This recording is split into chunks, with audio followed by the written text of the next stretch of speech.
నమస్తే, welcome to 6 TV weather report. నిన్న మొన్నటి వరకు భానుడి భగభగలతో అల్లాడిపోతున్న ప్రజలకు వరుణుడు కరుణించడంతో కాస్త ఉపశమనం లభించినట్లయింది. ఈ నేపథ్యంలో రెండు తెలుగు రాష్ట్రాల్లో వాతావరణ ఉష్ణోగ్రతలు ఏ విధంగా ఉన్నాయో ఒకసారి చూద్దాం. ఇక తెలంగాణ విషయానికి వస్తే, తెలంగాణలో ఆదిలాబాద్ విషయానికి వస్తే 29.2 డిగ్రీ సెల్సియస్ ఉంది ఇక్కడ. అలాగే రామగుండం విషయానికి వస్తే రామగుండంలో 28.4 డిగ్రీ సెల్సియస్ ఉంది. ఇక ఖమ్మం విషయానికి వస్తే ఖమ్మంలో 27.6 డిగ్రీ సెల్సియస్ ఉంది. అలాగే హైదరాబాద్ విషయానికి వస్తే 29 డిగ్రీ సెల్సియస్ ఉంది. అలాగే మెదక్ విషయానికి వస్తే 28.8 డిగ్రీ సెల్సియస్ ఉంది. అలాగే మనం కనిష్టంగా గరిష్టంగా విషయానికి వస్తే హన్మకొండలో కనిష్టంగా 26 డిగ్రీ సెల్సియస్ ఉంది. అలాగే గరిష్టంగా చూసుకుంటే నిజామాబాద్లో 30.6 డిగ్రీ సెల్సియస్ ఉంది.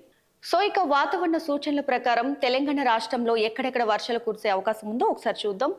ఇక తెలంగాణ రాష్ట్రంలో కొన్ని చోట్ల తేలికపాటి నుంచి ఒక మోస్తరు వర్షాలు కురిసే అవకాశం ఉందంటూ కూడా వాతావరణ శాఖ హెచ్చరికలుగా జారీ చేయడం కూడా చూస్తున్నాం. అలాగే ఉరుములు, మెరుపులు, ఈదురుగాలులతో కూడా వర్షాలు తెలంగాణ రాష్ట్రంలోని అన్ని జిల్లాల్లో కూడా కురిసే అవకాశం ఉందంటూ కూడా చెప్పడం జరిగింది. సో రైట్, చూసాం కదా తెలంగాణ రాష్ట్రంలో ఎక్కడెక్కడ వాతావరణ ఉష్ణోగ్రతలు ఏ విధంగా ఉన్నాయి. ఇప్పుడు ఏపీ విషయానికి చూస్తే, ఏపీలో విశాఖపట్నం చూసుకుంటే విశాఖపట్నంలో 31 డిగ్రీ సెల్సియస్ ఉంది ఇక్కడ.